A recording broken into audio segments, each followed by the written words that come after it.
Opti-morning mga kamaestro, ngayong araw na ito ay tuturuan ko kayo kung paano nga ba mag-encode ng package sa ating virtual account. Okay, simulan natin ang short tutorial na ito. Kung hindi ka pa maalam kung paano mag-encode sa system, ay huwag mo nang i-skip ang video ito. Tapusin mo ito para mas lalo mong maunawaan kung paano ito i-encode. Kung hindi ka pa nakasubscribe sa aking channel, ay pindutin mo na ang subscribe button at i-click mo na rin ang notification bell para every time na nag-upload si Maestro sa kanyang YouTube channel ay nanonotify ka. Maraming salamat.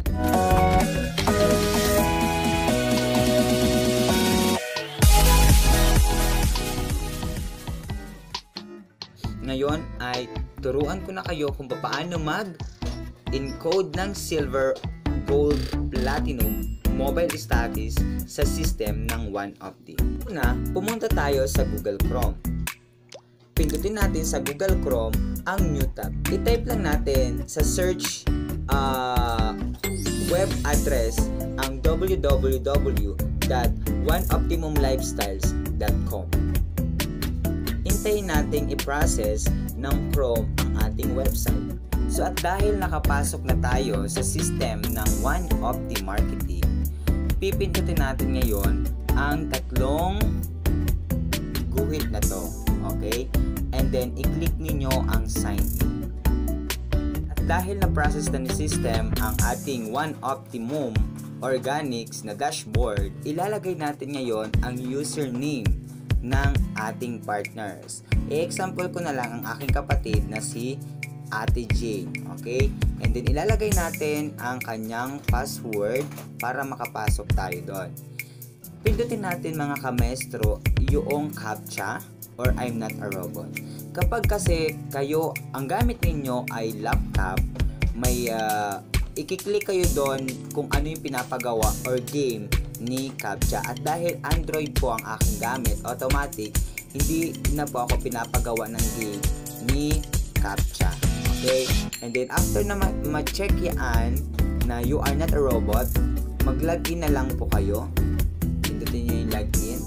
At makikita nyo po ang announcement ni Optimum Organics. Ayan. Kung nababasa ninyo. Announcement. At ito po yung dashboard ng aking kapatid. Ayan. Ni Ate Jane.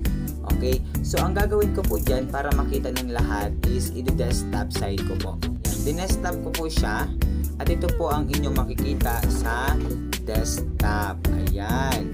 So at dahil sa Ate Jane ay may dumating na partners mula sa kanyang downline, paano nga ba i-encode ang bago niyang partner sa system? At yan ang dapat nating matutunan ngayong araw na ito. Pupunta tayo muna doon sa network summary. Okay? And then i-click nyo yung binary graphical na kung saan makikita po ninyo doon kung ano ang posisyon ng mga partners ninyo. Okay, kung paano sila nakaposisyon sa OneOpti. Ito po ang kanyang mga partners ni Ate Jane. At dahil may dumating na po na partner kay Ate Jane na galing kay Ma'am Sheila, para ma-encode natin ang partner ni Ma'am Sheila, i-click lang natin ang kanyang accounts. Okay? So, eto, i-click natin ang kanyang account. Siya po ay nakaposisyon sa left side ng number 1 or 01 ni Ate Jane. Okay? I-click lang po natin ang account ni Ma'am Sheila 01 para makita natin ang kanyang posisyon. Okay, ito po yung posisyon ng mga downlines or mga partners ni Ma'am Sheila. Siya po ay 3 heads na. Ito yung kanyang 01, ito yung kanyang 02, at ito yung kanyang 03. Ito po natin ilalagay ang kanyang pasok na member. Okay, ngayon, ito po yung kanyang sponsor ID. Yan po yung mga sponsor ID niya. Ayan. Yan po yung sponsor ID na nakalagay. Okay. Ang bagong partner po ni Ma'am Sheila ay ilalagay natin sa left side ng 03 niya. Okay. ngayon po, i-click lang po natin ang ang blank po na nasa left side niya. Okay, so nayan po, add Jane Quijano account, click here. Ayan, kung mag-a-add lang po ng account sa atin dyan, i-click lang po na yung kulay asul na here. Pero yan po ay kay Ma'am Sheila. Ang encode po natin ay yung kay Ma'am Sheila. Okay, so may bago pong pasok si Ma'am Sheila. So Beck ang kanyang pangalan.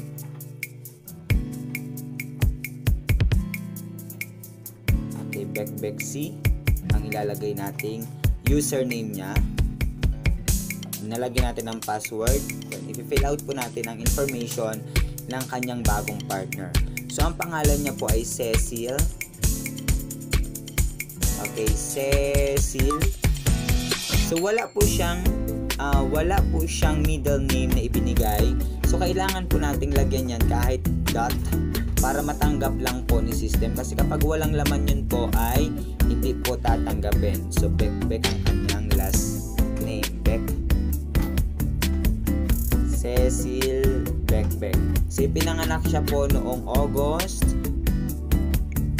Yung present address po niya ay taga Pembo, Makati City. So kahit hindi na po siya kompleto,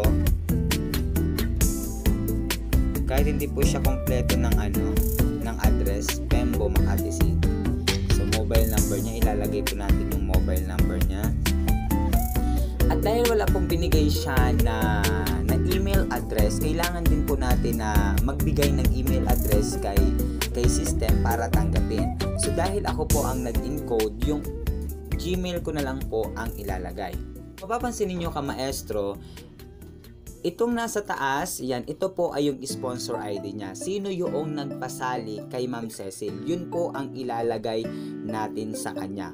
Okay po? So dahil ang naka-open natin ay yung kay Ate Jane na account, ito po ay yung kay Ate Jane na ID. Titingnan po ninyo maigi kung ano po yung sponsor ID ng nagpasali sa kanya. Okay po, tulad ng ipinakita ko kanina. So, yun po yung ating nilagay. So, binary placement po niya, dahil kinilik ko lang po yon, so automatic nasa left po siya. Yung blanco kanina, kinilik po natin yun.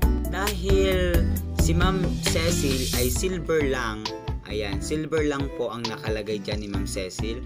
Pero kung gold lang po yan, gold or platinum po siya, or mobile status, i-click lang po natin yung arrow na yon, silver, gold, platinum, mobile status. Yun po yung ating ilalagay kung ano yung kanyang inavail na package. Okay po?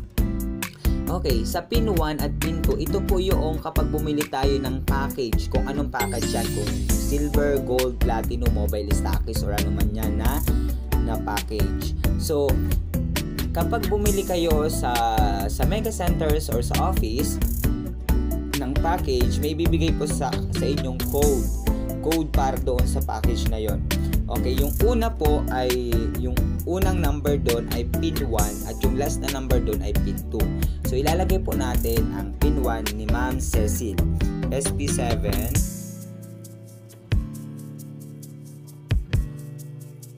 4 TXY 489. Ayan, yan po yung pin 1 niya. Yung pin 2 niya po ay 76U.